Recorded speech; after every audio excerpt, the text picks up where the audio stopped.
Hi guys, welcome back to చెక్రీస్ break time. కొత్త వర్షంలో అయితే సబ్స్క్రైబ్ చేసుకోండి. ఆల్రెడీ సబ్స్క్రైబ్ అయిన వాళ్ళు ప్లీజ్ లైక్, షేర్, కామెంట్, వీడియోని పూర్తిగా చూసేసేయండి.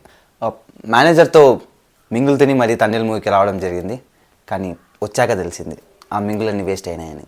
మూవీలో నాకు నచ్చిన ఎలిమెంట్స్ ఏంటో అంటే ఆ ఫస్ట్ 10 minutesలో ఆ స్టోరీ ఎస్టాబ్లిష్ చేయడం, ఆ ఎడిటింగ్ కట్స్ చాలా బాగా అనిపించాయి. నెక్స్ట్ ప్రీ ఇంటర్వెల్లో పడవ సీక్వెన్స్ చాలా బాగా అనిపించింది. తర్వాత సెకండ్ హాఫ్లో వాళ్ళని రిలీజ్ చేసే టైంకి ఎందుకు రిలీజ్ చేయరు, ఆ రియల్ ఇన్సిడెంట్స్ని బాగా కనెక్ట్ చేసి బాగా చూపించారు. నెక్స్ట్ నెక్స్ట్ ప్రీ క్లైమాక్స్లో నాగ చైతన్య గారి యాక్టింగ్ చాలా బాగా అనిపించింది. నెక్స్ట్ తర్వాత బుజ్జితల్లి అనే సాంగ్ చాలా బాగుంటుంది. Next Shivaratri song choreography, taking చాలా బాగా అనిపించింది. సాంగ్ మాత్రం క్యాచీగా అనిపించలేదు. మరి చూడాలి, వినగా ఎలా ఉంటుందో చూడాలి. మూవీలో నాకు నచ్చని ఎలిమెంట్స్ వచ్చేసి స్టార్టింగ్ నుంచి ప్రీ ఇంటర్వెల్ వరకు లవ్ స్టోరీ సీక్వెన్స్ చాలా రిపిటేటివ్ అనిపించింది. లవ్ చాలా లాగ్ అయిందని నాకు అనిపించింది. సాయి పల్లవి గారి క్యారెక్టర్ హైప్ లేకపోవడం కోసమే కొన్ని సీన్స్ ఇరికించడం నాకు అనిపించింది.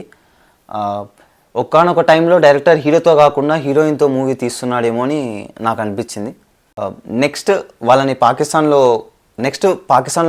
కోర్టులో సబ్మిట్ చేశాక వాళ్ళని రిలీజ్ చేయకుండా ఒక రీజన్ వల్ల వాళ్ళని మళ్ళీ జైలుకి రిటర్న్ తీసుకెళ్తారు. తీసుకెళ్లే టైంలో పాకిస్తాన్ వాళ్ళు వాళ్ళని అటాక్ చేస్తారు. ఆ సీక్వెన్స్ చాలా బాగా అనిపించింది, కానీ చాలా అబ్రప్ట్గా ఎండ్ చేస్తారు. అది ఆ లెంత్ ఇంకొంచెం బాగుంటే చాలా హైప్ వచ్చేది మూవీకి. నెక్స్ట్ సెకండ్ హాఫ్లో జైల్లో జరిగే ఆ సీక్వెన్సెస్ అది నచ్చిందా నచ్చలేదా అని పక్కన పెడితే అసలు ఆ సీన్స్ గురించి నేను చెప్పదలుచుకోలేదు, అసలు దాని జోలికే వెళ్ళదలుచుకోలేదు.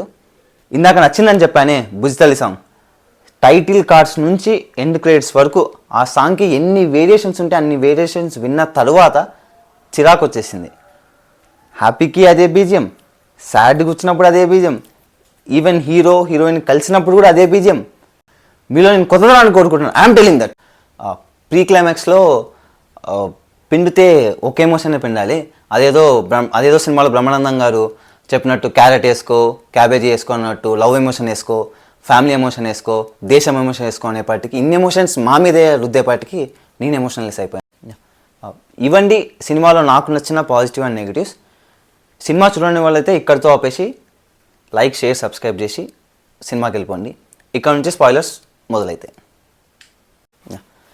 స్పాయిలర్స్లో ఫస్ట్ థింగ్ వచ్చేసి ఫస్ట్ 1 hour లవ్ స్టోరీలో బుజ్జితల్లి అనేది రిపిటేటివ్ అనిపిస్తే బ్యాక్గ్రౌండ్లో మరీ బుజ్జితల్లి అనే బీజాన్ని వేసుకొచ్చేపాటికి నాకు కష్టమైపోయింది. నెక్స్ట్ సీన్ అండి, కోర్టు నుంచి జైలుకి రిటర్న్ వెళ్ళే టైంలో పాకిస్తాన్ వాళ్ళు హీరో వాళ్ళందరిని అటాక్ చేస్తారు. అప్పుడు నాగ చైతన్య గారు వాళ్ళందరినీ కాపాడుకుంటూ తీసుకెళ్ళిపోయే సీన్ చాలా బాగుంటుంది. అప్పుడే మూవీలో హై వస్తుందనే ఫీలింగ్ కలుగుతుంది.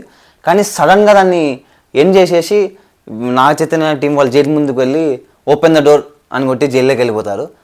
అది అసలు అంత మంచి సీన్ని ఎందుకురా సడన్గా ఎండ్ చేశారని నాకు అనిపించింది. పాకిస్తాన్ వాళ్ళు అంతమంది తరుముతున్నా ఎవరికంటా పడకుండా జైలు అడ్రస్ కనుక్కొని వాళ్ళు అక్కడికి ఎలా వచ్చారో నాకు మిస్టరీగా మిగిలిపోయింది.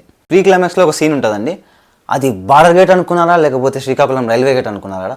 ఒకడేమో వీడొస్తేనే నేను వస్తా అంటాడు, వీళ్ళేమో వీడొస్తేనే మేము పోతామంటారు. అసలు వీటన్ని మధ్యలో ఒకటి వచ్చి లవ్ ఎమోషన్ అంటాడు, ఫ్యామిలీ ఎమోషన్ అంటాడు, దేశం ఎమోషన్ అంటాడు.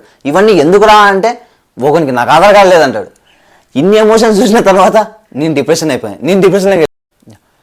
ఇదండి తండేల్ మూవీ రివ్యూ. మీకు ఎలా అనిపించిందో కామెంట్ చేయండి. Please like, share, subscribe. Thanks for watching. Bye. Hi guys, welcome back to చెక్రీస్ బ్రేక్ టైమ్. కొత్త వర్షం సబ్స్క్రైబ్ చేసుకోండి. మైక్ లేదు, తర్వాత పెట్టుకుంటా. ఏరా నా రివ్యూ కూడా కష్టం అయిపోయిందా నీకు? నీ రివ్యూ కంటే సినిమానే బాగుంది మావా.